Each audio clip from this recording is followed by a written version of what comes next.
वाणी चल रही थी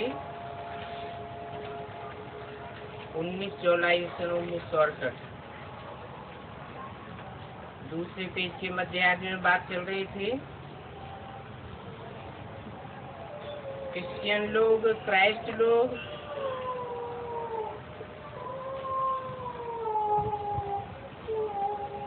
बौद्धी लोग क्राइस्ट और बुद्ध को, नानक वाले नानक को मानते हैं और उन्होंने ही दरबार में जाएंगे। तो उससे मालूम पड़ जाता है ये किस धर्म का है।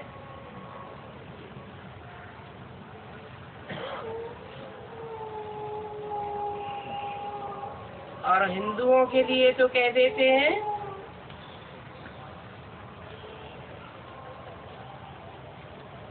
कि इनका कोई पक्का धर्म पिता है ही नहीं। हिंदुस्तान के नाम पर हिंदू धर्म रख दिया है।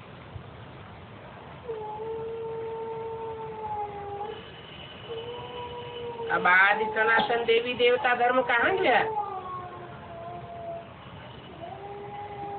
इसको भी पता नहीं है। प्राय अलोप हो गया है। चित्र है भक्ति मार्ग के लिए, और भारत में चित्र तो अनेक बनाए हुए हैं। भिन्न भिन्न प्रकार के चित्र बनाते रहते हैं, क्योंकि मनुष्यों की अनेक प्रकार की मतें हैं। शिव के भी अनेक नाम रख दिए हैं। असल में उनका सिर्फ एक ही नाम शिव है।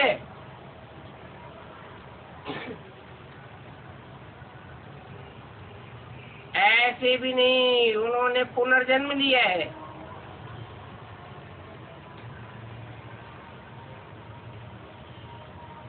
सब नाम फिर आते जाते हैं नहीं। हाँ, मनुष्यों की अनेक मतें हैं तो अनेक नाम रख दिए हैं। श्रीनाथ द्वारे में जाओ, वहां भी बैठे तो बोल लक्ष्मी नारायण।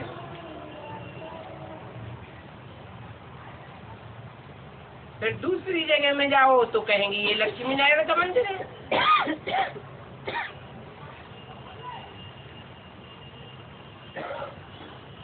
और जगन्नाथ के मंदिर में भी तो मूर्ति वही है।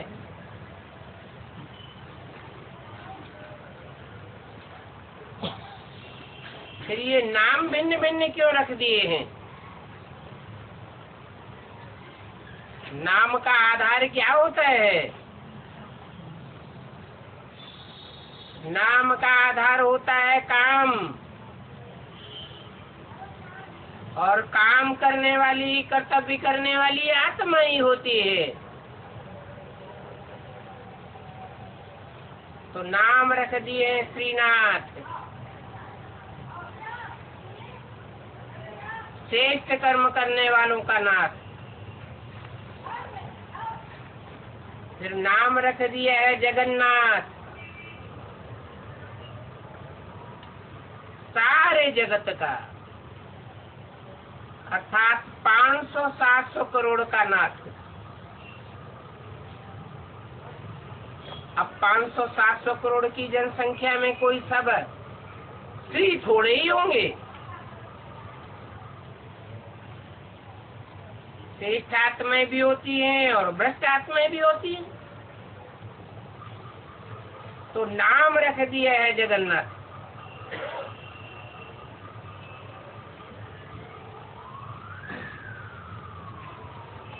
तो देखो ये भक्ति मार्ग है। तुम्हारा अभी का यादगार है, और अभी तुम तो भक्ति मार्ग में नहीं हो। तुम तो जानते हो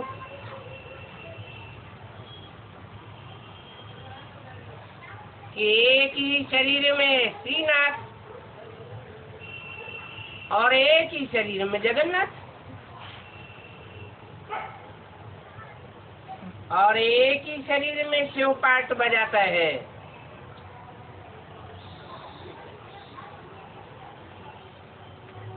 जब तुम सूर्यवंशी थे तो पूजा आदि भी नहीं करते थे। उस समय तुम सारे विश्व पर राज्य करते थे। अभी तुम समझते हो कि हमारा जो आदि सनातन देवी देवता धर्म था उसमें तो बहुत ही सुखी थे, हमारा राज्य था। हमने श्रीमत पर श्रेष्ठ राज्य स्थापन किया।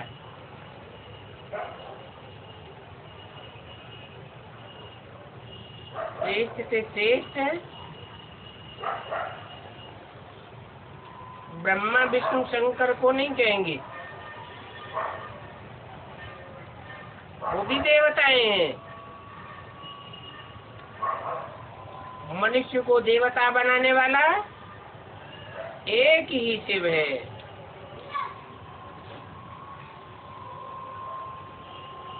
वही कल्याणकारी है। सुख का सागर है तो सुखधाम ही रचते हैं। उस धाम को सुखधाम कहा जाता है।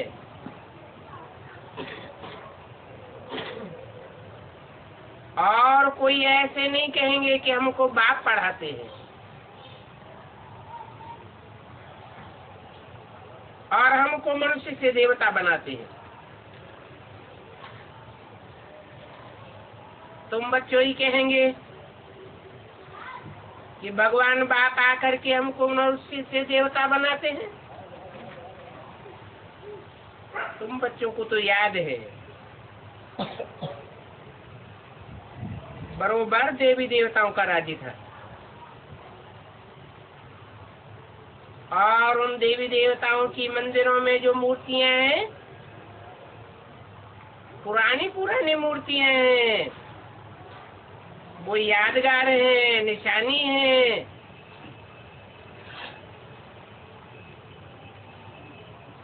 उन देवताओं का ही राज्य था। जब देवताओं का राज्य था तो वहाँ संगठन रूपी किले आदि भी कोई होते नहीं थे। किला बनाने की दरकार ही नहीं थी। वहाँ तो सेफ्टी ही सेफ्टी है।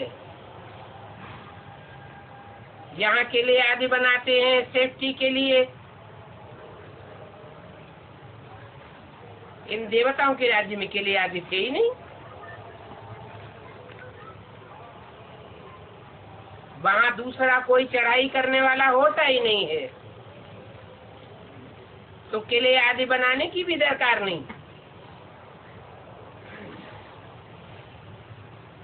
अभी तुम तो समझते हो कि हमें एक ही देवी देवता सनातन धर्म में ट्रांसफर हो रहे हैं। 84 जन्मों के बाद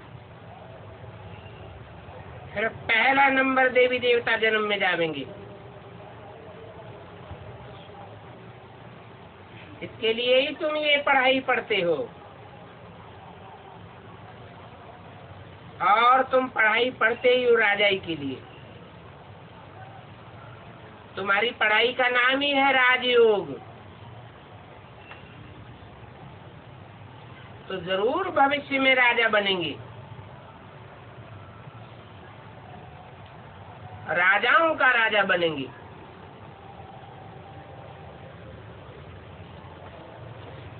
राजाई की पढ़ाई पढ़ाने वाला है बाप।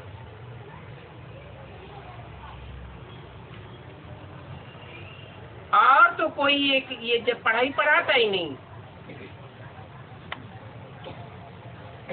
और जो पढ़ाई पढ़ाते हैं एक जन्म के लिए पढ़ावेंगे। तुम तो जन्म जन्मांतर राजाएं बनते हो।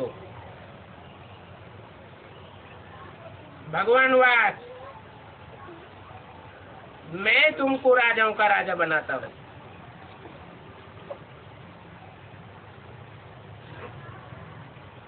अभी इस अंतिम 84 जन्म में राजा रानी तो कोई है ही नहीं।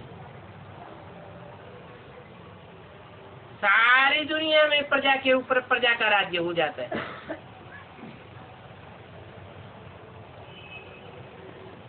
घोर अंधियारा लगा पड़ा है। फिर देखो कितने लड़ाई झगड़े आदि होते रहते हैं।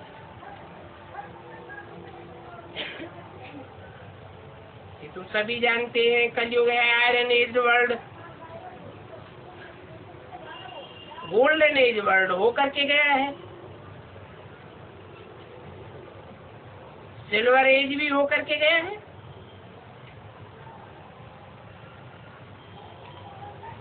फिर तुम कहेंगे हम भी आयरन एज में थे,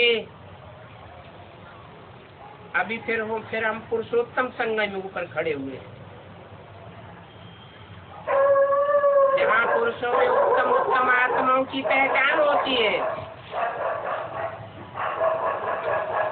तो कहेंगे कि न हम अभी आयरन एज में हैं, न गोल्डन एज में हैं। तो तुम अभी पुरुषोत्तम संगम युग पर खड़े हुए हो, और बाप तुमको पहले नंबर में ले जाने के लिए आए हैं।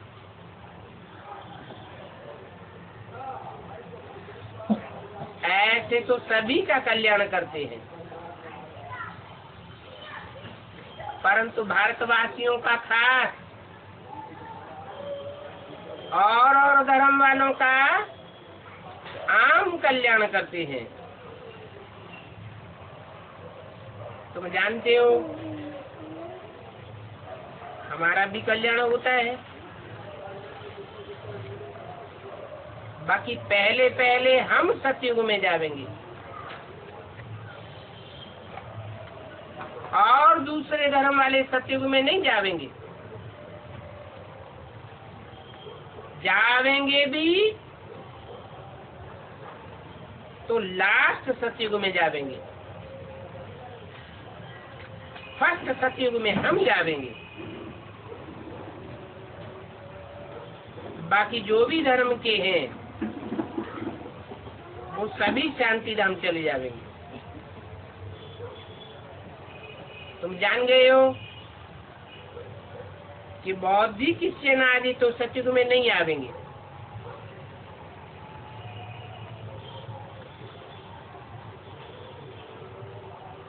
वो सतयुग में आवेंगे भी नहीं, तो यहाँ आकर के सत्ययुग की पढ़ाई भी नहीं पढ़ेंगे।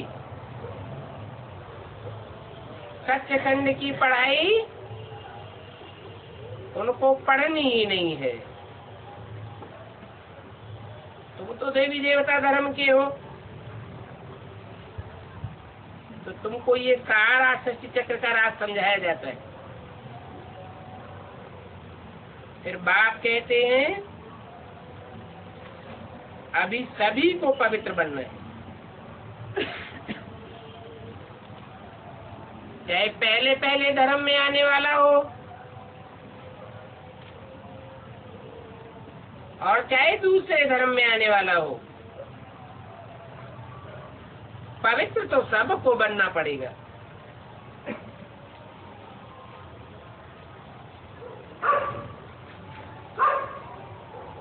तुम हो ही पवित्र देश के रहने वाले। इसको मुक्ति धाम, शांति धाम, निर्वाण धाम कहा जाता है।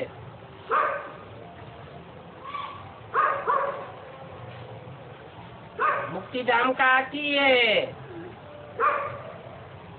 दुख दर्दों की दुनिया से मुक्त हो जाना,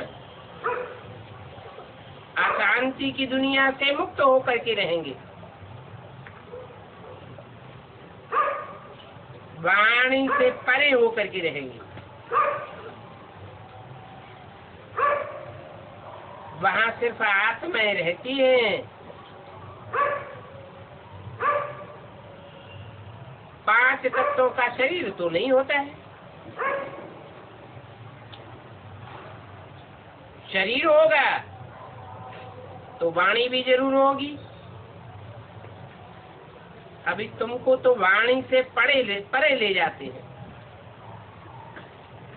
ऐसा तो कब कोई कह नहीं सकता कि हम तुमको निर्वाण धाम, शांति धाम में ले जाते हैं। हाँ, वो तो कहते हैं कि हम ब्रह्मलीन हो जाएंगे। तुम बच्चे जानते हो, हम अभी तमो प्रधान दुनिया में हैं। इस तमो प्रधान दुनिया में तुमको कोई स्वाद नहीं आता, ये भी तुम जानते हो कि नई सृष्टि की स्थापना करने और पुरानी दुनिया का विनाश के लिए भगवान को यहाँ आना पड़ता है। आने का मकसद क्या है? नई दुनिया बनाना और पुराने का विनाश करना। अगर ये 2 काम भगवान न करे तो भगवान भी न कहा जावे। ऐसे नहीं कि ब्रह्मा के तन में आता है और चला जाता है। दुनिया पुरानी की पुरानी ही बनी रहती है और ही पुरानी होती जाती है। ऐसे तो फिर सभी धर्म वाले करते हैं। आते हैं, दुनिया पुरानी होती जाती है। नई दुनिया तो कोई भी नहीं बनाते। ये तो बाप का ही काम है, पुरानी दुनिया को नया बनाना और फिर पुरानी का विनाश भी कराते हैं। ये काम भी कोई धर्म पिताएं नहीं करते। तो तुम बच्चे जानते हो कि शिव की जयंती भारत में ही मनाई जाती है, क्योंकि ऐसा कल्याणकारी बाप खास कल्याण भारत में आकर के करते हैं, भारतवासियों का करते हैं। तो उनका नाम शिव है। शिव माने ही कल्याणकारी। आकर के क्या काम किया? कल्याण किया। किसका कल्याण किया? खास भारत का कल्याण किया। आम सारी दुनिया का कल्याण करते हैं। नहीं तो कोई बतावे कि भगवान आकर के इस दुनिया में क्या करते हैं। जयंती तो मनाते हैं ना। 19 जुलाई 68 की वाणी का 30 पेज। जरूर वो भगवान आते हैं, रथ पर विराजमान होकर के आते हैं।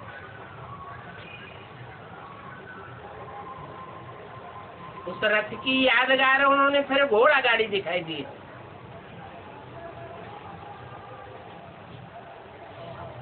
अब उन घोड़ों की तो बात ही नहीं है।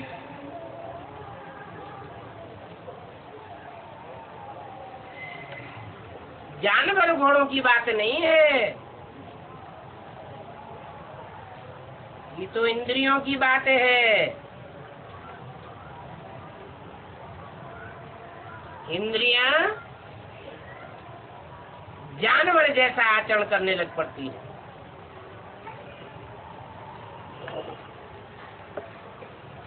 उन इंद्रियों रूपी घोड़ों की लगाम बाप के हाथ में आ जाती है। ये बुद्धि रूपी लगाम है, तो बुद्धि में ही ज्ञान बैठाते हैं। बाप बैठ बताते हैं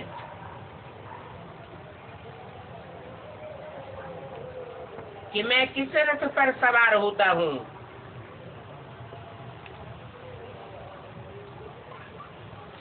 ये बाप ही आकर के बता सकते हैं।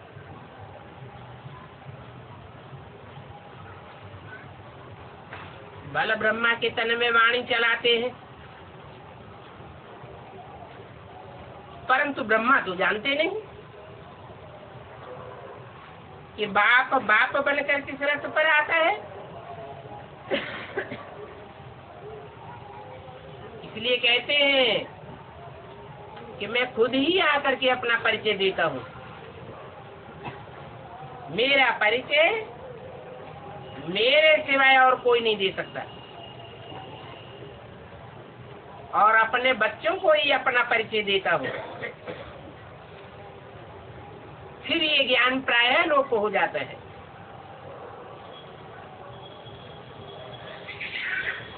इनके 84 जन्मों के अंत में बाबा को आना पड़ता है।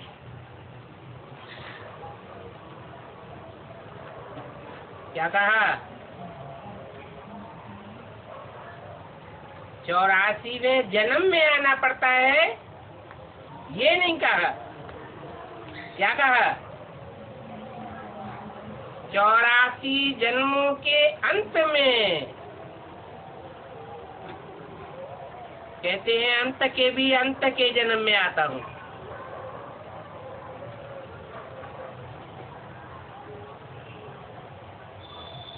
चौरासीवा जन्म कहेंगे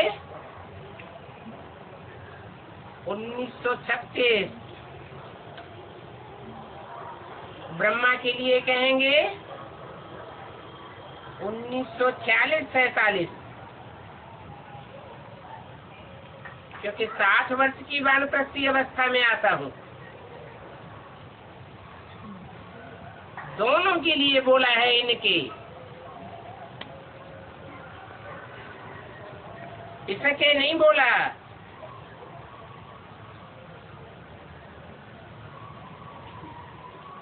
और 84वां जन्म का आदि भी नहीं बोला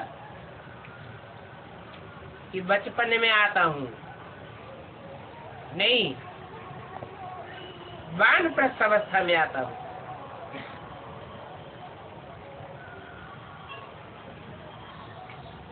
वानप्रस्थ अवस्था मध्यांत में होती है।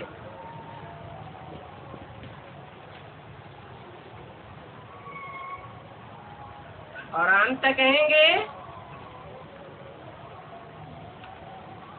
84वें जन्म का अंतकाल। ब्रह्मा के तन में ही आता हूँ। ब्रह्मा की आयु कितनी गिनी जाती है? ब्रह्मा की आयु 100 साल। तो 60 साल में 40 साल ऐड करें। जब वो 40 साल भी पूरे हो जाएं, ब्रह्मा के 100 साल पूरे हो जाएं, तब 84वें जन्म का अंत कहा जावे। 36 में 60 साल और 76 में 100 साल।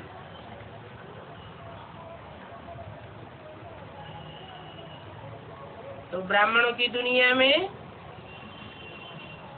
सन 76 को बाप दादा ने बाप का प्रत्यक्षता वर्ष घोषित किया।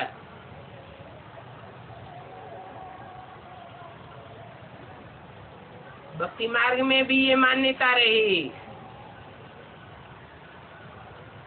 76 से पहले शिव जयंती की छुट्टी भी नहीं होती थी। 76 के बाद शिव जयंती की छुट्टी होने लगी। तो 84वें जन्म के अंत में बाबा को आना पड़ता है।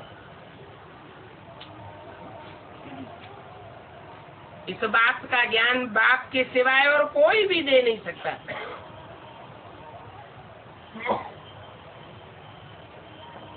बल ब्रह्मा के तन से मुरली तो चलती है,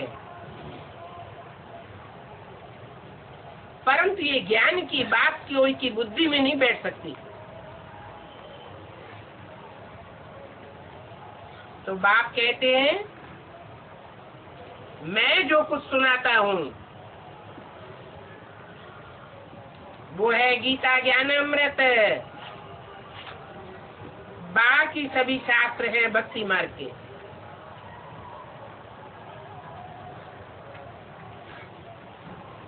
ज्ञान है दिन,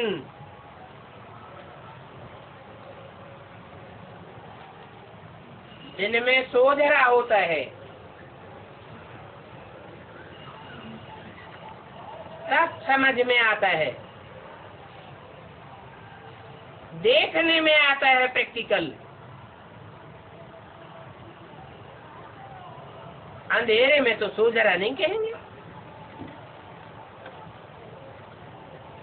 तो भक्ति है रात, वो शास्त्र चाहे वेदवाणी ही क्यों न हो, अगर वो वेदवाणी के छंद समझ में नहीं आते हैं, उनका अर्थ आगा पीछा बुद्धि में नहीं बैठता है, तो ज्ञान मार्ग कहेंगे या भक्ति मार्ग कहेंगे? ज्ञान में नहीं समझ तो कहेंगे वेदों को भी भक्ति मार्ग के शास्त्र है। तो और शास्त्रों की तो बात ही नहीं। फिर ये भी मान्यता है भक्ति मार्ग में कि वेद ब्रह्मा के मुख से निकले। अब हम तो जानते हैं कि ब्रह्मा के मुख से गीता ज्ञान निकलता है, जिसे मुरली कहा जाता है, परंतु उसका अर्थ तो नहीं समझ में आया। तो जब तक बात बुद्धि में न बैठे तब तक प्रैक्टिकल व्यवहार में कैसे लाई जा सकती है? नई दुनिया का नया संगठन बन नहीं सकता, पुरानी दुनिया का विनाश भी हो नहीं सकता।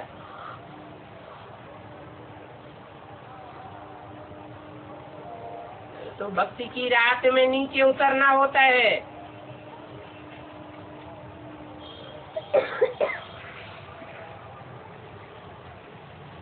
नीचे उतरते ही रहते हैं। हाँ,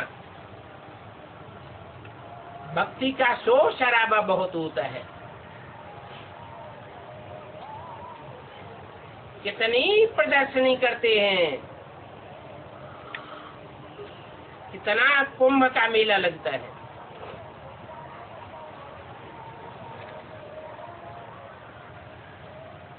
कुंभ के मेले में नदियां ही इकट्ठी होंगी, ज्ञान सागर बाप तो होता नहीं है।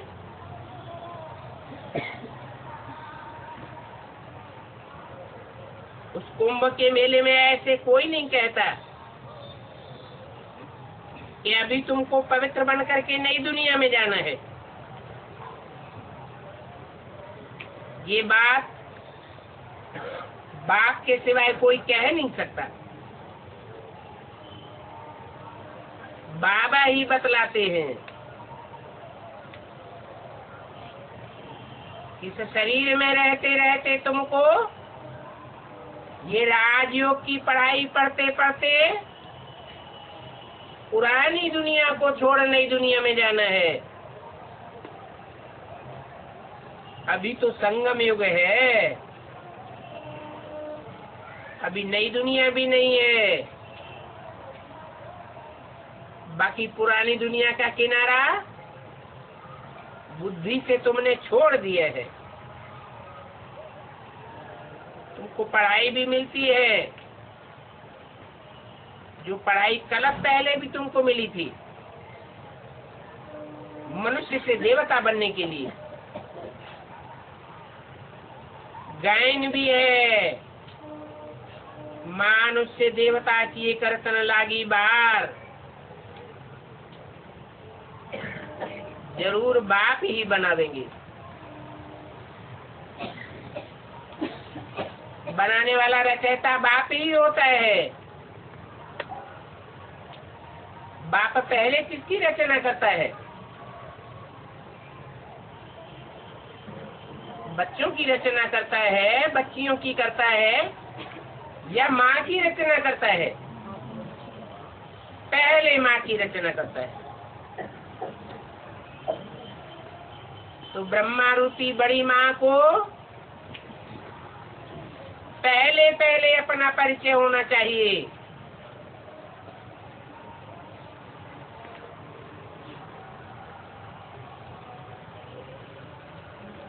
उनके लिए ही गायन है।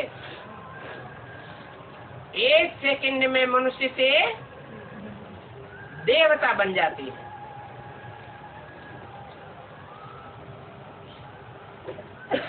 ब्रह्मा से विष्णु बन जाते हैं।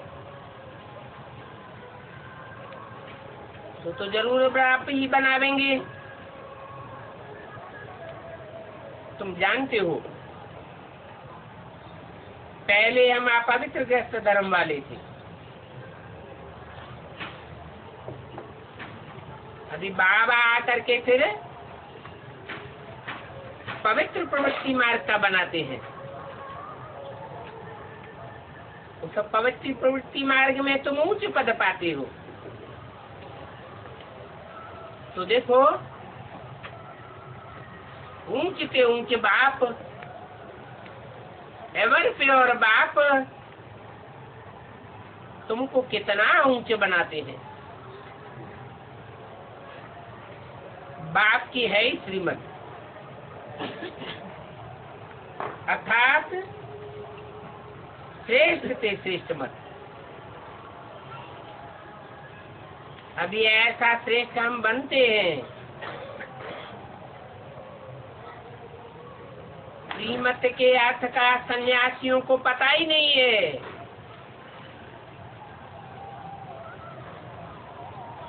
वो तो श्री कृष्ण को श्रेष्ठ समझ लेते हैं।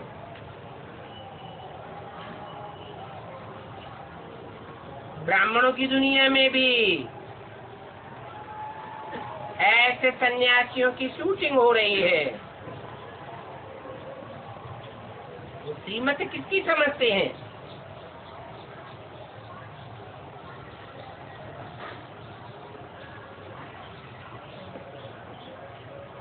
श्री कृष्ण उर्फ ब्रह्मा की श्रीमत समझते हैं, परंतु ब्रह्मा तो श्रेष्ठ से श्रेष्ठ नहीं है। अगर ब्रह्मा ही श्रेष्ठ से श्रेष्ठ होता तो 3 लोकों के चित्र में 3 सूक्ष्म वतन के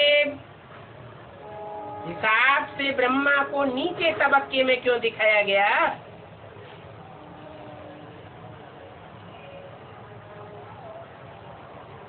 ब्रह्मा के तन में बाप नहीं आते।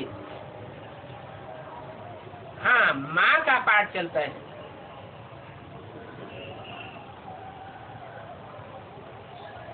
बाप जो श्रेष्ठ से श्रेष्ठ है, उसके लिए 3 देवताओं में गाया हुआ है, देव देव महादेव।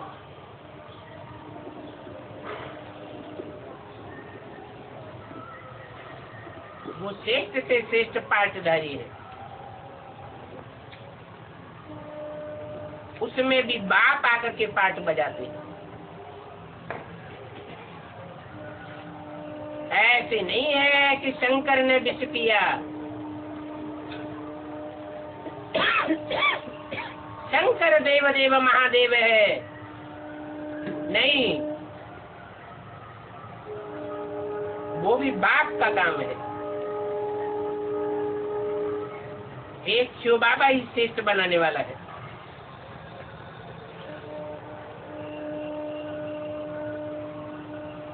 शंकर को भी श्रेष्ठ बनाने वाला शिव बाबा है।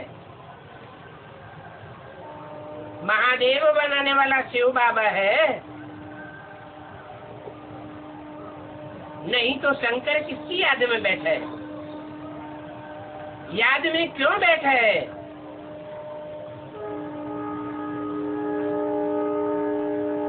याद से पाप भस्म होते हैं। पतित को पापी कहा जाता है। भगवान बाप ही पतितों को पावन बनाने वाला है। इसलिए उनका ही श्री श्री का टाइटल है। परंतु वो सन्यासी फिर अपन को श्रेष्ठ कह देते हैं। श्रेष्ठ कह भी देते हैं और अपने फॉलोअर्स के सामने साबित भी कर देते हैं। शिवो हम, हमारी मत पर चलो। ब्राह्मणों की दुनिया में भी ऐसे ब्राह्मण हैं जो दीदी दादी दादाओं को श्रेष्ठ समझ करके चलते हैं। उनकी बुद्धि में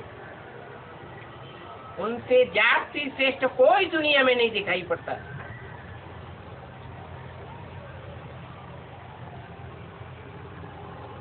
परंतु उन सन्यासियों की तो माला नहीं है।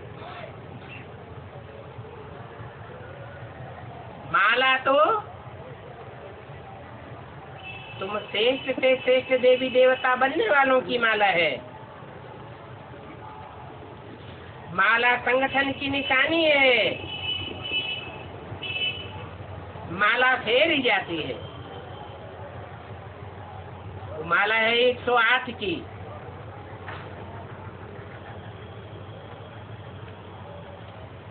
बाप ने 108 की माला बनाई है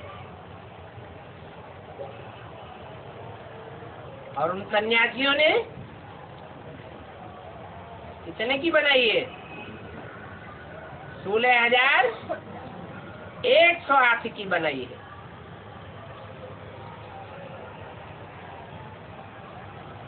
अब उन 16,108 में भी 108 तो आते ही है।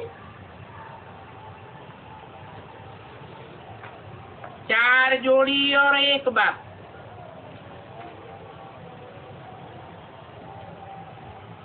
8 रतन और 9वां मैं हूँ।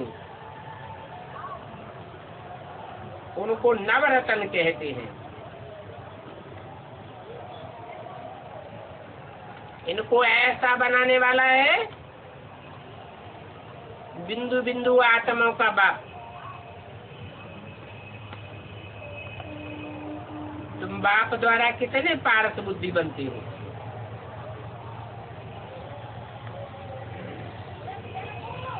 रंगून में एक तालाब भी है।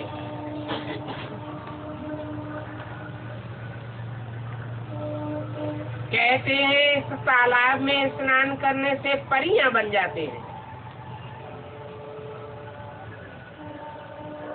वास्तव में तुम ही ज्ञान योग के पंखों से उड़ने वाली परियां हो और तुम ये ज्ञान स्नान करती हो जिससे तुम देवी देवता बन जाते हो। बाकी तो सब भक्ति मार्ग की बातें हैं कि तालाब में स्नान करने से, पानी में स्नान करने से कोई परियां बन जाते हैं। बाप समझाते हैं ये तो हो भी नहीं सकता है। कि पानी में स्नान करने से परी बन जावे। पानी को मंथन करने से जैसे मक्खन नहीं निकलता, ऐसे ही पानी के तालाब में स्नान करने से कोई परी नहीं बनती है। हाँ, दूध को मंथन करने से मक्खन निकलता है। तो बाप आकर के ज्ञान अमृत देते हैं, अमृत मंथन से निकलता है। शास्त्रों में इस विचार सागर मंथन का गायन है। बाकी वो तो सभी भक्ति मार्ग की बातें हैं कि सागर मंथन हुआ,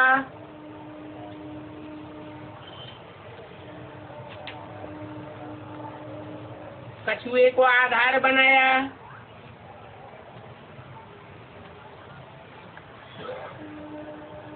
मंदराचल पर्वत की रई बनाई, मथानी बनाई।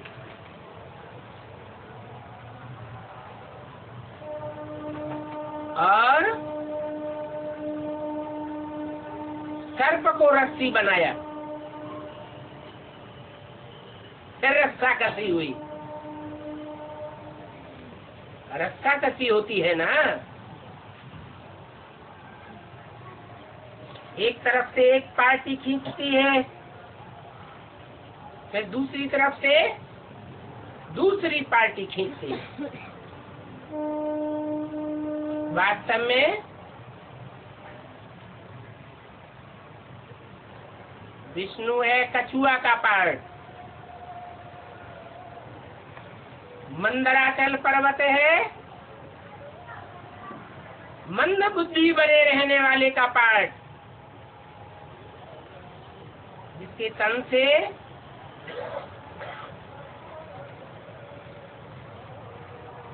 कितनी वेदवाणी निकली, परंतु मंथन कुछ नहीं हुआ।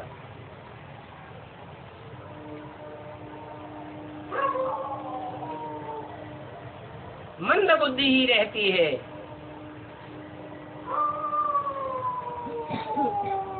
नाम रख दिया है मंदराचल पर्वत। कैसा पर्वत? जो मंद बुद्धि बन करके रहा। और सर्प को रस्सी बनाई दिए है। तो सर्प कौन है?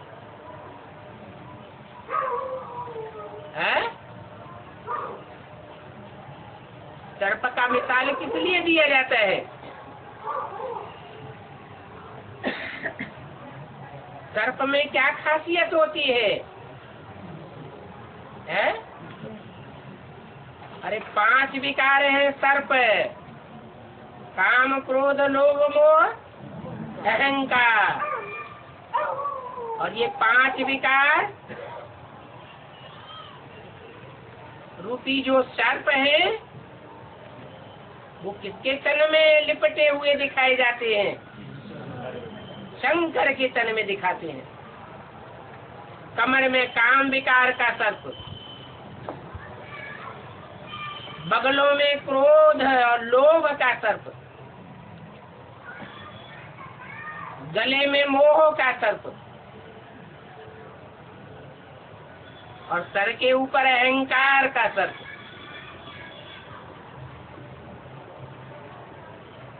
तो शंकर को विकारी कहे या निर्विकारी कहे? क्या कहे? क्या कहे? विकारी कहे? मुरली में तो बोला है कि शंकर तो फरिश्ता है, सूक्ष्म वतन में रहने वाला है, मन बुद्धि से सूक्ष्म बातों में रमण करने वाला है। शंकर को महादेव कहा जाता है, भिखारी कैसे हो सकता है? शंकर का अर्थ क्या है? शंकर का अर्थ है मित्र।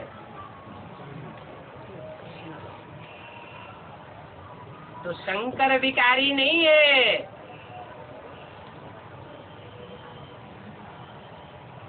तीन आत्माओं का पाठ जिस तनधारी में चलता है वो प्रजापिता है, पतितन।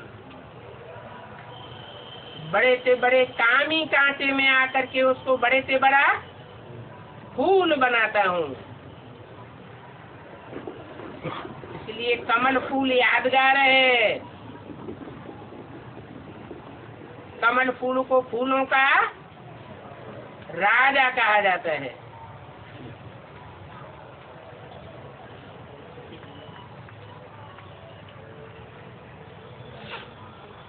तो भक्ति मार्ग की बात है, दुनिया में बहुत है। बाप समझाते हैं।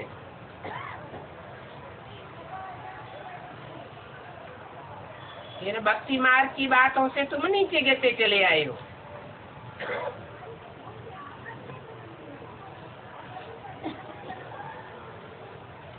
क्या क्या बातें बनाई दी है। दिखाते हैं कि कैलाश पर्वत पर अमरनाथ ने पार्वती को कथा सुनाई।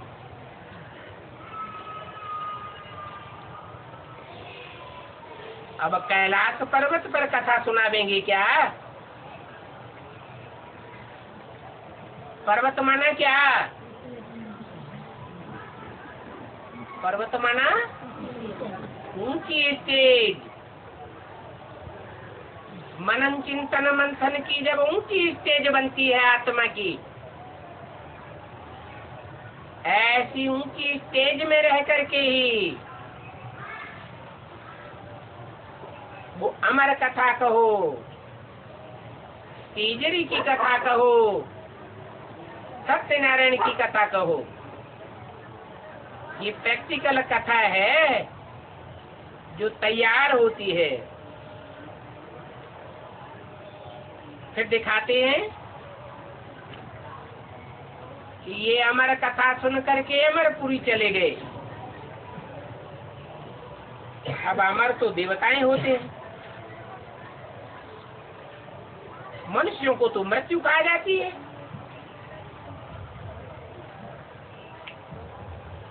देवताओं की अकाली मौत कभी होती नहीं है। इच्छा मृत्यु को मृत्यु नहीं कहा जाता है। तो देखो शास्त्रों में क्या क्या लिख दिया है, कुछ भी समझते नहीं है। अभी तुम सब पार्वतियां हो, तो ये कथा सुनते सुनते सो नहीं जाना। अज्ञान की नींद में नहीं चले जाना।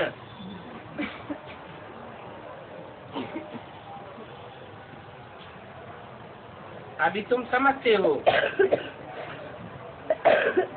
कि हमारा ही यादगार दिलवाड़ा मंदिर है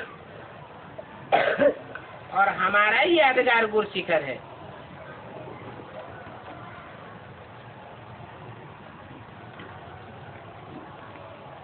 दिलवाड़ा मंदिर हमारा यादगार कैसे है? उन तथाकथित ब्राह्मणों का यादगार क्यों नहीं है? है? वो तथाकथित ब्राह्मण माउंट आबू में रहकर तपस्या नहीं करते हैं क्या? है? करते हैं या नहीं करते हैं? फिर हमारा यादगार कैसे है? हम तो माउंट आबू में भी नहीं बैठे हैं अभी, तो दुनिया में बैठे हैं।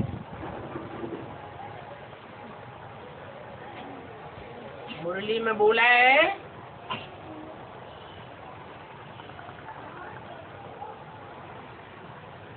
तुम्हारा असली यादगार है दिलवाड़ा मंदिर,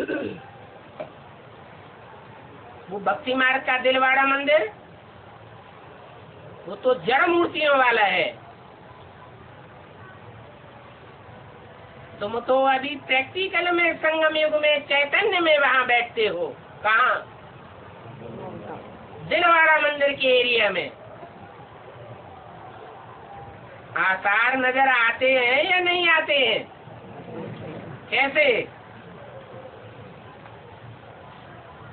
है? उन तथाकथित ब्राह्मणों को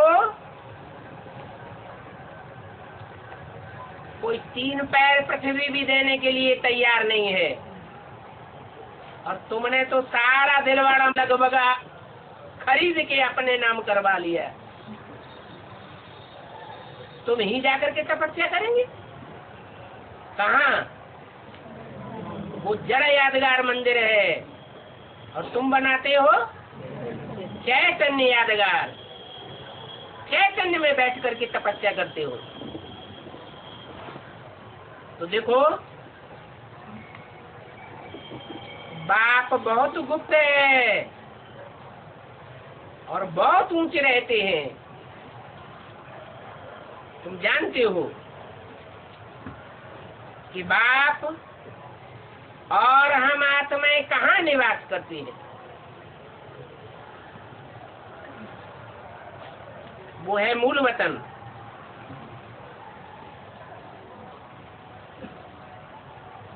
तुम जानते हो सूक्ष्म वतन तो सिर्फ साक्षात्कार मात्र है। वहाँ सूक्ष्म वतन में कोई दुनिया नहीं होती है। सूक्ष्म वतन के लिए ऐसे नहीं कहेंगे कि वहाँ वर्ल्ड की हिस्ट्री ज्योग्राफी रिपीट होती है। नहीं, सूक्ष्म वतन की रचना तो अल्पकाल के लिए होती है, जहाँ तुम्हारा मनन चिंतन मंथन चलता रहे।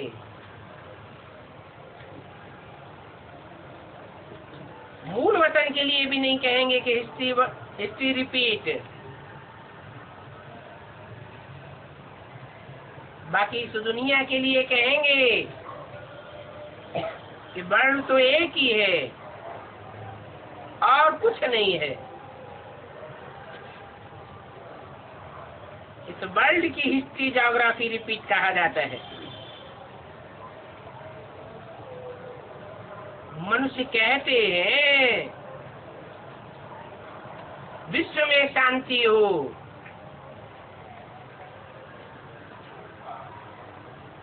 वो प्रवचन देते हैं तो भी नारा लगवाते हैं विश्व में शांति हो, परंतु हिस्ट्री क्या कहती है? शांति होती है कि अशांति बढ़ती जाती है, और ये अशांति बढ़ती जाती है। अब विश्व में शांति तो विश्व पिता ही कर सकेगा। वो तो ये भी नहीं जानते हैं कि आत्मा का स्वधर्म क्या है। क्या है? शांति। बाकी जंगल में शांति थोड़े ही होती है।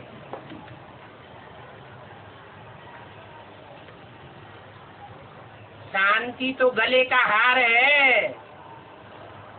कैसे? जब आत्मिक स्थिति में बैठ जाए तो शांति है, और जब देवान की स्थिति में होते हैं तो आत्मा अशांत हो जाती है। तुम बच्चों को तो सुख शांति सभी कुछ मिल जाता है। पहले शांति धाम में जाकर के फिर सुख धाम में आवेंगे।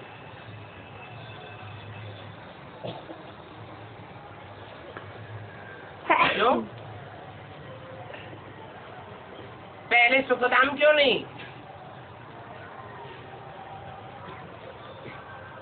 पहले शांति धाम में क्यों जावेंगे?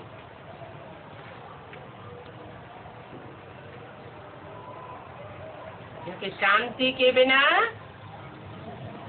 सुख कोई काम का नहीं। सुख में शांति समाई हुई हो सकती है, फिर भी हमें पहले शांति चाहिए।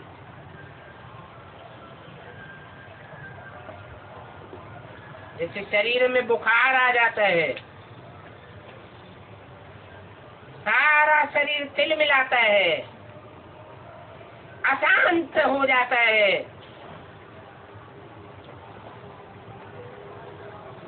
कोई दुखी देख करके रसगुल्ले सामने ले आए तो खाएंगे? क्यों है? अरे रसगुल्ले खा करके खुश हो जाना चाहिए, खाने की इच्छा ही नहीं होगी। पहले आत्मा वो दर्द से, वो दुख से, वो तिलमिलाहट से, अशांति से शांत होना चाहेगी। जब बुखार उतर जाता है तो शरीर में शांति आ जाती है, फिर बाद में भूख लगती है, खान पान चलता है। तो पहले शांति और फिर सुख मिलना चाहिए।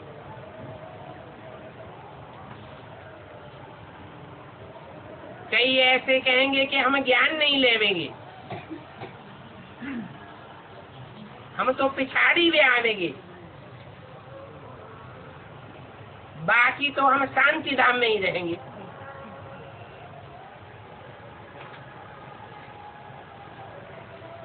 कहेंगे ये तो बहुत अच्छा है कि हम शांति में ही पड़े रहें, बहुत समय मुक्ति में रहेंगे। यहाँ इस दुनिया में हम आकर के 1-2 जन्म ज्यादा से ज्यादा लेंगे, इससे ज्यादा जन्म हमें नहीं चाहिए। अरे वो क्या हुआ? जैसे मच्छर निकलते हैं और मर जाते हैं, एक ही रात में बरसात होती है तो कितने पतंगे निकलते हैं और सवेरे को मर जाते हैं। ये भी कोई जिंदगी हुई? जीना है तो सुख के जन्मों में जीना है।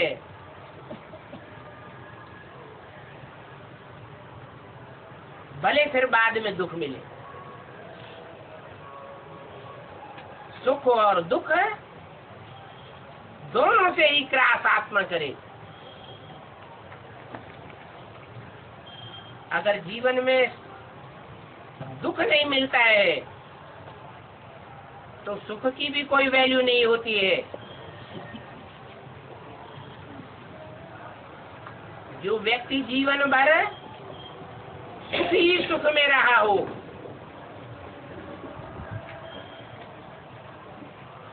तो औरों के दुख दर्द को समझेगा क्या? नहीं समझेगा। दिन भी चाहिए, रात भी चाहिए, दुख भी चाहिए और सुख भी चाहिए।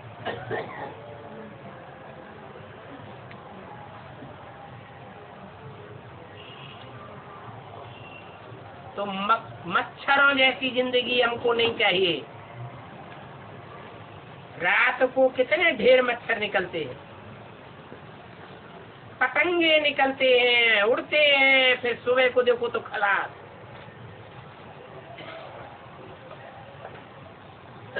अब ऐसा जन्म तो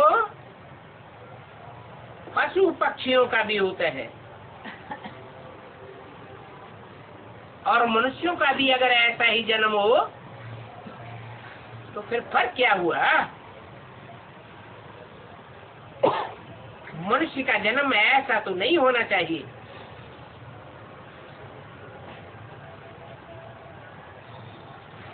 षष्ठी रूपी रंगमंच पर जिनके कम जन्म होते हैं, वो कम जन्म लेने वाली आत्माएं देवता नहीं बन सकती।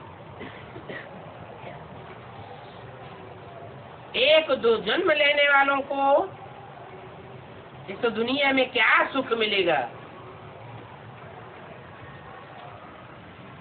थोड़ी सी बढ़ाई पावेंगे बस, जैसे मच्छर। ये हुआ एक जन्म लेना, उस आत्मा के पार्ट को तो कहेंगे ये कोई काम का पार्ट नहीं।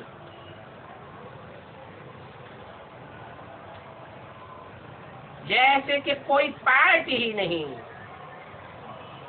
और तुम्हारा पार्ट तो कितना ऊंचे से ऊंचे है। तुम सब तो हीरों के कुल के हो। हीरा रात में भी चमक मारता है। तुम्हारे जितना सुख और कोई दुनिया में देख नहीं सकता।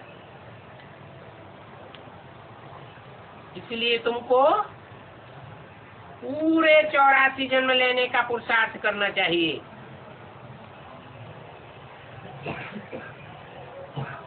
पुरुषार्थ करते भी हैं। कल पहले भी तुमने पुरुषार्थ किया था और अपने अपने पुरुषार्थ अनुसार प्रारब्ध पाई थी। पुरुषार्थ बगैर तो कोई अच्छी प्रारब्ध बना ही नहीं सकता। पुरुषार्थ जरूर करना है। क्या करना है? क्या अर्थ हुआ? पुरुषार्थ कहा, शरीरार्थ नहीं कहा, देहार्थ नहीं कहा। क्या मतलब हुआ? जो भी करे, पुरुष माने आत्मा, शरीर रूपी पुरी में शयन करने वाली आत्मा, आत्मा के लिए प्रयत्न करें, कार्य करें। देखें तो किसके लिए देखें? देह की तृप्ति के लिए, देह की इंद्रियों की तृप्ति के लिए देखें। सुने तो भी किसके लिए सुने? जो भी सुने, जो भी सुने, वो आत्मा के कल्याण के लिए सुने और सुने। जो भी देखे, किसके लिए देखे? आत्मा के कल्याण के लिए देखे। हाथों से जो भी काम करें या कोई भी इंद्रियों से कोई भी काम करें, इसलिए करें देह की तृप्ति के लिए, देह की इंद्रियों की तृप्ति के लिए, इसलिए करें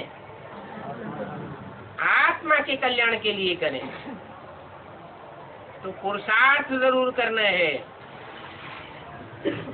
बाप कहते हैं ये पुरुषार्थ करने का भी ड्रामा बना हुआ है।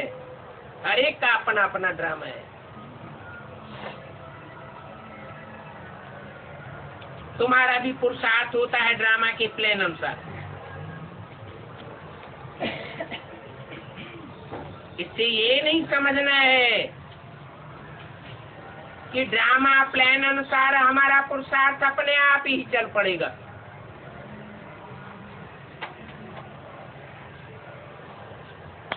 हम पुरुषार्थ क्यों करें? जब चलना होगा तो चल पड़ेगा। परंतु खाना खाने के लिए तो कभी ऐसे नहीं सोचते। चौकड़ी मार के किचन में जाके बैठ जाएंगे।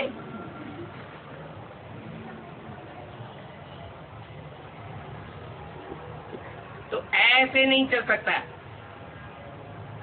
तुमको पुरुषार्थ जरूर करना पड़े। पुरुषार्थ बगैर थोड़ा ही कुछ होता है। खांसी आती है, खांसी को खत्म करने के लिए दवाई लेने का पुरुषार्थ नहीं करेंगे तो आपे ही खांसी ठीक हो जाएगी क्या? दवाई गोली आदि लेने का पुरुषार्थ करना पड़े। कोई कोई ऐसे भी बुद्धू होते हैं जो ड्रामा के ऊपर बैठ जाते हैं,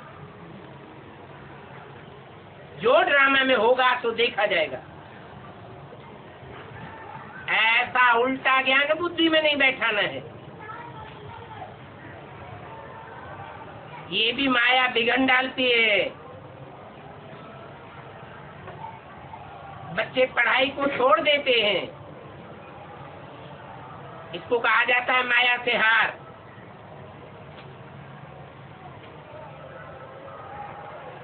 ये तो लड़ाई है ना।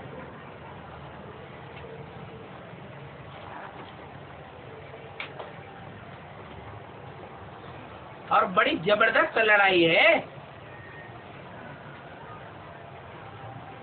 इसलिए गाया जाता है, पुरुषार्थी रूपी महारथी गज को माया ने, माया ग्रह ने हप कर लिया।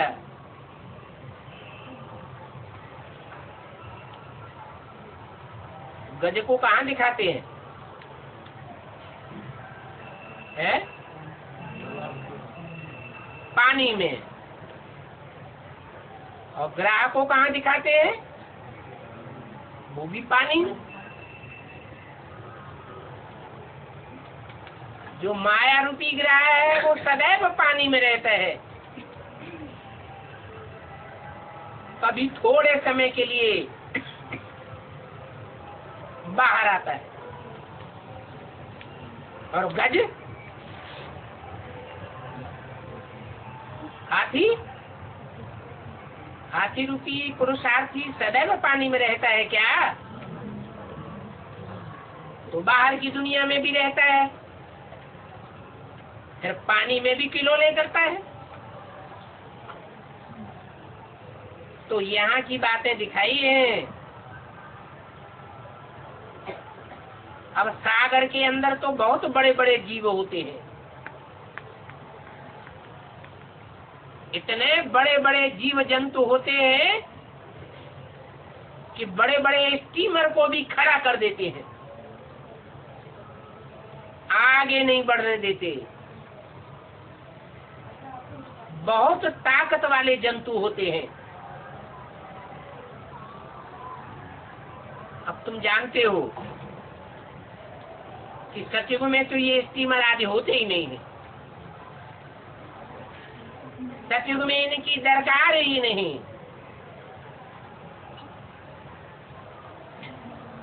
वहां विमान तो होंगे, परंतु चकनाचूर हो जाने वाले विमान नहीं होंगे, सुखदायी विमान होंगे। एक्सीडेंट हो नहीं सकता, वहां दुख की कोई बात नहीं होती है। फुल प्रूफ होते हैं। इस समय देखो साइंस का कितना जोर है। 100 वर्ष के अंदर कितनी बिजली आदि की उन्नति हुई। ये है माया का पंप एंड शो। बल कितनी भी उन्नति कर लें, परंतु एक्सीडेंट प्रूफ नहीं हो सकते।